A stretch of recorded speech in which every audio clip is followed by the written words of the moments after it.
guys a story. I have picked my 50 princess stories. This is compiled by Tig Thomas. It has different sections. And in that we have the fairest in all the land, enchanting adventures, gallant girls and brave lasses, from rags to riches, and happily ever afters. But we're going to read one from the fairest in all the land called Princess Emily, and this is a retelling of The Knight's Tale by Geoffrey Chaucer. And we begin. Many years ago, there lived a noble king called Theseus, with his wife, I'm probably saying this wrong, Hippota, the queen of the Amazons, and her niece, Princess Emily. Emily was as lovely as a pure white lily upon a stalk of delicate green. On the first day of May, she awoke early and went to gather flowers and sing about the joys of the morning. She never looked more lovely, in her hands full of flowers, blossoms, the sun shining on her beautiful blonde hair.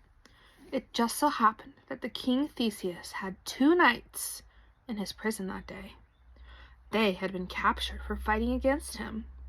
Their names were Palmon and Ericot, and they were best buddies. They were best friends.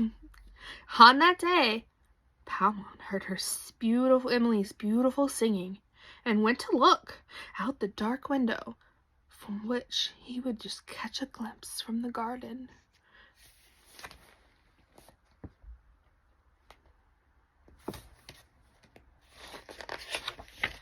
He gasped and cried, "A goddess! Surely she must be a goddess!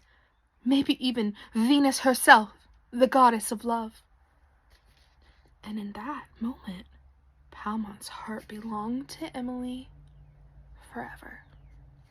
Ericot leapt up and looked out the window for himself.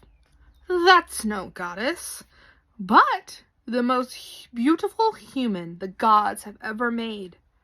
I shall love her all my life." "But Ericot," cried Palmon, "I saw her first, and I fell in love with her at first sight. Surely you would respect that." "You didn't even know she was a human," Ericot said. "I fell in love with a goddess. You..." I messed up. "I fell in love with a girl. You worshipped a goddess." And in just that moment was finished forever. Their friendship ended. They're not friends anymore. That's sad. Don't let girls get in between your friendships. Each hoped to win Emily one day, and neither would speak to the other again. Their only joy came from watching Emily walk in the gardens while loving her from afar. Many, many months later, Ericot's ransom was paid, and King Theseus released him back to his country of Thebes. There he pined away, dreaming only of the beautiful Emily. His face grew pale. He lost his strength. Then he had no idea. "No one would know me now," he thought. "I shall return to the court of King Theseus as a servant." And this he did, becoming a squire to King Theseus. His greatest joy was spending time near Emily, bringing logs to her fine fire, watching her dance, sing, talk, but never daring to speak to her directly. After 7 long years in prison, Palmon escaped. He went into the forest, and one day while he was hiding there, Ericot came riding through on his horse. It was May Day once more, and he had come to gather a woodland garland for Emily's rooms. As he gathered the leaves, he sang a song of praise to his one true love. Suddenly, Palmon leapt out of his hiding place and shouted fiercely, "Emily has one true love, and that is I, Palmon." The 2 men flung themselves together, and upon a desperate rage, Palman was like a raging lion, and Ericrat was like a hungry tiger.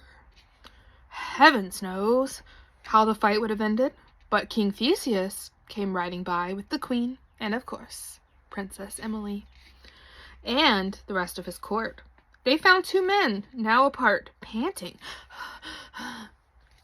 "What's this? Who dares to fight in the royal forest?" King Theseus cried. The two men were angry to be careful, so they told the king their true story.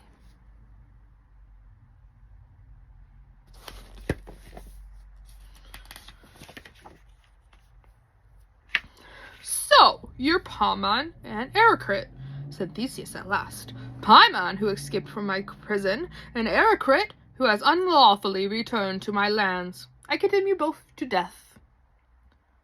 With tears in her eyes, Emily slipped off her horse and knelt in front of the king. "My lord, I beg for the lives of these two young men. It was not their fault that Cupid struck them with his arrow. I know nothing of this love, but to kill them would be cruel." The queen also pleaded with Theseus, and in the end he gave in. "Very well, ladies," he said to the two men. "Go home, collect 100 knights, and return here. There shall be a tournament, and the winner shall marry Princess Emily." So Paimon and Ericrat went away to call their friends together, and Emily sat in her high tower, wondering which man she would like best.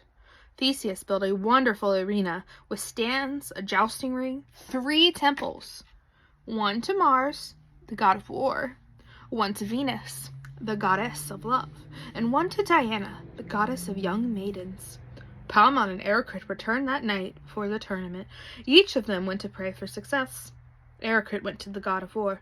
"Oh, great god Mars," he prayed, "give me victory in tomorrow's fight." Paimon went to the temple of love. "Oh, gentle goddess," he prayed, "let me win Princess Emily's heart." Emily went to the goddess Diana's temple. "If I am to marry, let it be the one who will love me best." Next day, the tournament began. There was a great arrangement of armor, fixing of spearheads, buckling of helmets, and polishing of shields. The trumpets sounded a charge. Out flew the swords, gleamed like polished silver. The fight was long, but in the end, Paimon was captured and Ericrat was declared the winner. Mad with excitement, he threw his helmet away and rode up the field. But the gods might have planned all of this, so all their prayers could be answered. Ericrat's horse stumbled and fell, throwing him to the ground. He died of his injuries. R.I.P. Blessing Emily and begging Paimon's forgiveness with his last breath. So Paimon won the fair Emily, and long did he live in bliss. Emily loved him tenderly, and he served her with so much gentleness that no word of anger had ever been heard between the two. And of course, they lived happily ever after. I hope that you like this story. If you do want me to read more stories for you little ones, then let me know in the comments. And tell me your favorite story. Bye!